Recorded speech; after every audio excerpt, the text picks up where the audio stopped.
Tapi hati-hati Bapak Ibu yang dirahmati Allah. Ada syirik, ada satu lagi yang dia tidak syirik tapi dihitung syirik oleh orang-orang Wahabi. Apa itu? Tabarruk. Apa tabarruk itu? Mengambil berkah. Hadis dalam Sahih Bukhari ada. Bab dijelaskan oleh Imam Bukhari dalam Sahih Bukhari, bab yajuzut tabarruk. Tabarruk itu mengambil berkah.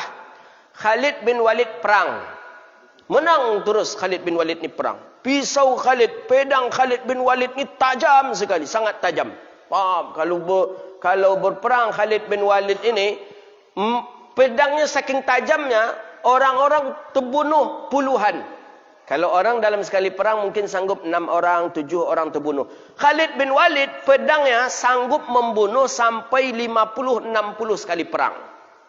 Akhirnya orang-orang bercerita di Madinah, Khalid bin Walid kalau tak ikut perang kita kalah. Tak bisa ini pasti kalah ni. Dia Khalid bin Walid tu kita menang. Terdengar oleh Umar ibn al-Khattab. Umar berhentikan Khalid bin Walid tak boleh ikut perang. Khalid tak boleh ikut perang, kata Sayyidina Umar. Tak boleh. Kenapa? Sudah rusak akidah orang gara-gara Khalid bin Walid. Seolah-olah yang menangkan perang tu Khalid, bukan Allah. Kalau tak ada Khalid akan kalah. Seolah-olah yang mengalahkan itu tu pun bukan Allah. Akhirnya dilarang oleh Sayyidina Umar. Ketika Umar melarang, orang pun berangkat perang. Khalid bin Walid tak berangkat perang. Setelah selesai perang, dipanggil Khalid oleh Umar ibn al-Khattab. Dipanggil.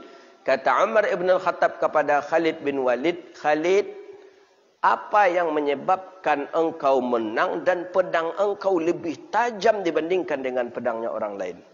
Khalid bin Walid dengan jujurnya diangkatnya pedangnya.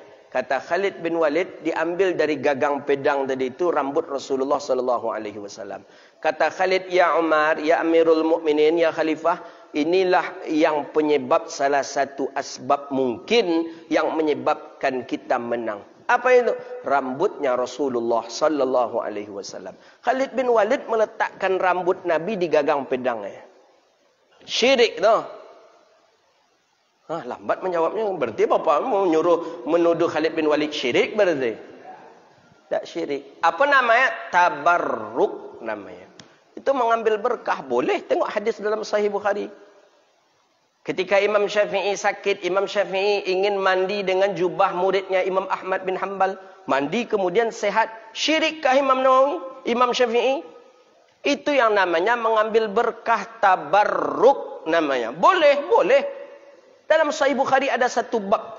Bab yajuzut tabarrukan bi atharun Nabi. Bab boleh tabarruk dengan atharun Nabi. Jadi dengan athar Nabi, dengan para awliya salih. Kenapa Imam Syafi'i mandi dengan jubah muridnya Imam Ahmad bin Hanbal? Imam Syafi'i yakin jubah yang dipakai oleh muridnya Imam Ahmad bin Hanbal itu tak pernah dibawa ke pasar. Tak pernah dibawa menjumpai sultan pemerintah. Tapi itu dibawanya cuma untuk ibadah, tahajud, mengajar. Ibadah, tahajud, ngajar. Itu saja. Makanya jubah itu penuh dengan keberkahan pahala. Itu yang direndam oleh Imam Syafi'i. Imam Syafi'i mandi dengan jubah muridnya. Kira-kira syirik tak? Lebih mengerti lah awak berarti tentang syirik pada Imam Syafi'i lagi. Ni bedakan ni. Ada bab syirik, ada bab tabarruk. Apa tabarruk? Mengambil berkah.